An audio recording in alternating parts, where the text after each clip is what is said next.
Assalamualaikum warahmatullahi wabarakatuh. Perkenalkan, nama saya Zaid Wildan dari kelas 2404 dengan NIM 102042400033. Pada video kali ini, saya akan mengerjakan soal pendahuluan 1. Soal pertama yaitu gunakan dataset yang telah disediakan pada tautan berikut. Untuk datasetnya sudah saya masukkan ke drive saya dan siap digunakan. Untuk 2 dan 3, jelaskan langkah-langkah membuat notebook baru di Google Colab. Dan yang ketiga, jelaskan langkah-langkah menghubungkan Google Colab dengan Google Drive sebagai tempat penyimpanan dataset. Langsung kita ke cara membuat Google Colab. Untuk membuat Google Colab, kita bisa mencari di browser Colab dan membuka bukannya dah.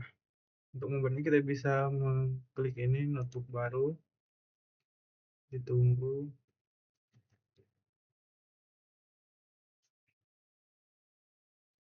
Nah, di sini notebooknya sudah dibuat.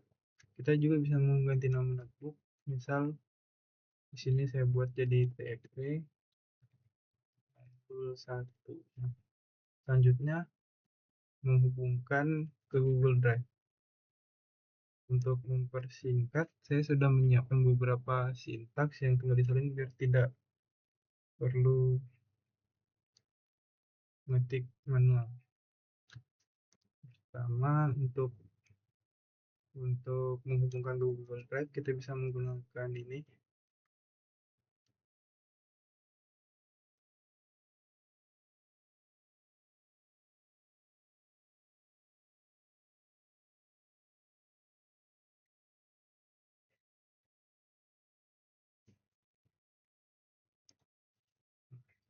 Klik sambungkan, terus lanjutkan, dan lanjutkan.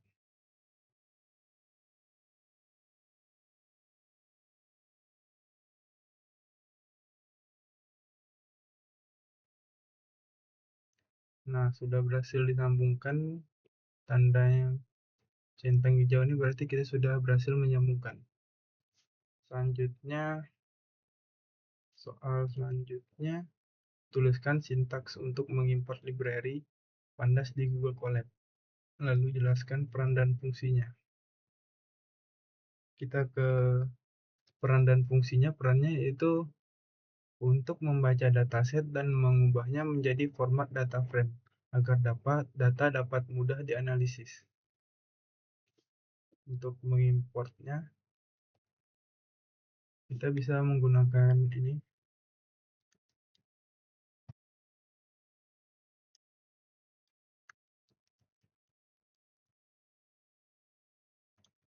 Kode baru,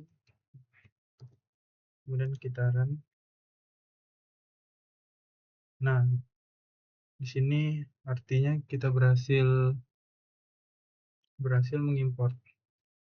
Kemudian soal selanjutnya, tuliskan sintaks untuk menampilkan 10 baris pertama dan 10 baris terakhir. Untuk menampilkan baris pertama dan terakhir, kita bisa menggunakan df head 10. Head ini untuk yang baris pertama dan 10 ini berapa baris yang kita inginkan. Kita coba langsung. Nah, jadi di sini 10 baris yang ditampilkan. Kemudian 10 baris akhir, kita tinggal ubah head ini menjadi tail atau ekor. Jadi ini menampilkan data yang akhir dan data yang diminta 10. Nah, berhasil menampilkan 10 data terakhir. Kemudian soal nomor 8, jelaskan langkah-langkah yang dilakukan pada tahap understanding setelah dataset dimuat, serta jelaskan tujuan dari setiap langkah tersebut. Untuk data understanding, kita bisa menggunakan info untuk cek tipe data. Kemudian kita menggunakan descript untuk melihat statistik dasar dan shape untuk mengetahui dimensi data. Tujuannya agar kondisi awal data bisa dipahami sepenuhnya sebelum masuk ke tahap persiapan. Kemudian tuliskan sintaks untuk mengimpor. Oke, untuk mengimpor ini kita bisa menggunakan sintaks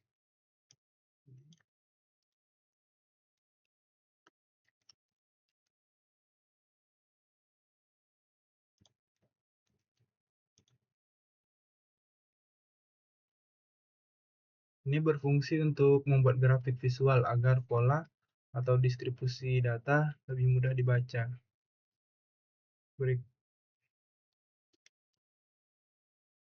Kemudian kita lanjut ke soal 10. Kita diminta untuk membuat sintaks grafik histogram. Dan 11 kita diminta untuk menuliskan sintaks untuk membuat box plot di salah satu kolom numerik. Oke.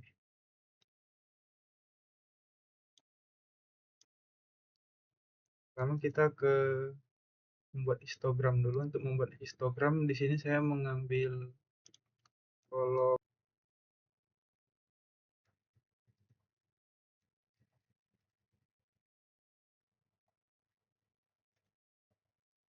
Nah,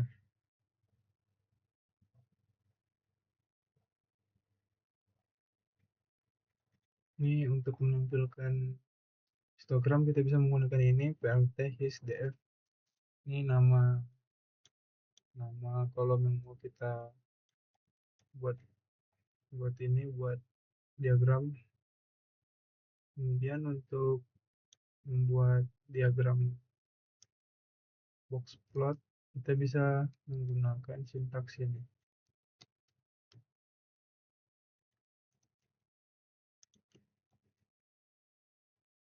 Ini box plot dari plot area juga.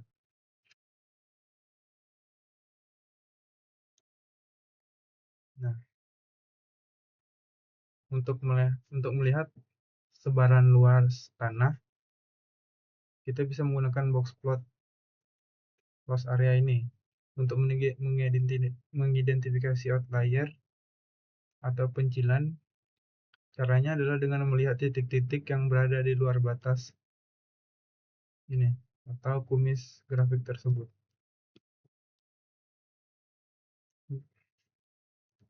Soal selanjutnya, jelaskan langkah-langkah utama dalam tahap data preparation sebelum analisis lanjutan. Langkah utama data preparation yang pertama adalah masuk ke tahap data preparation. Ada 4 langkah utama yang biasanya dilakukan, yaitu data cleaning atau pembersihan, data integration atau perubahan format atau penggabungan, dan data transformation atau perubahan format, dan data reduction atau pengurangan volume data. Selanjutnya soal ke-13. Jika terdapat missing value, outlier, dan data duplikat, jelaskan metode penanganan yang dapat dilakukan untuk masing-masing kasus beserta kelebihan dan kekurangannya. Nah, untuk penanganan masalah data, yang pertama ada missing value, menggunakan missing value atau data hilang untuk penanganan 13.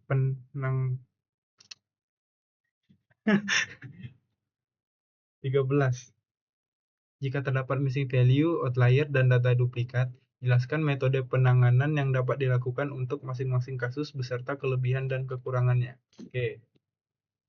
Untuk menangani missing value, kita bisa menggunakan penghapusan atau dropping, yaitu menghapus baris yang kosong. Kelebihan dari dropping ini yaitu cepat dan menghasilkan data yang bersih tanpa manipulasi. Kekurangannya itu risiko kehilangan banyak informasi jika banyak data yang dihapus.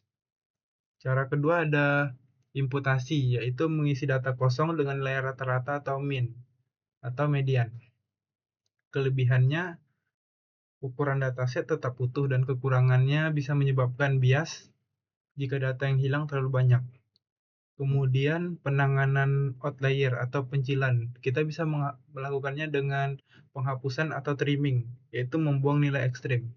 Kelebihannya meningkatkan akurasi analisis karena data pengganggu hilang, dan kekurangannya bisa kehilangan informasi valid jika outlier tersebut sebenarnya data nyata.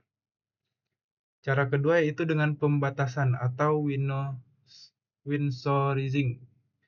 yaitu mengganti nilai ekstrim dengan nilai batas tertentu. Kelebihannya, mengurangi dampak outlier tanpa membuang baris data, dan kekurangannya yaitu mengubah nilai asli dari data. Yang terakhir, cara penanganan data duplikasi yaitu dengan penghapusan, atau kita bisa menggunakan drop duplicates. Kelebihannya menghilangkan redundansi dan mempercepat komputasi, dan kekurangannya hampir tidak ada karena duplikat memang harus dibersihkan. Sekian penjelasan tugas pendahuluan 1 dari saya. Terima kasih.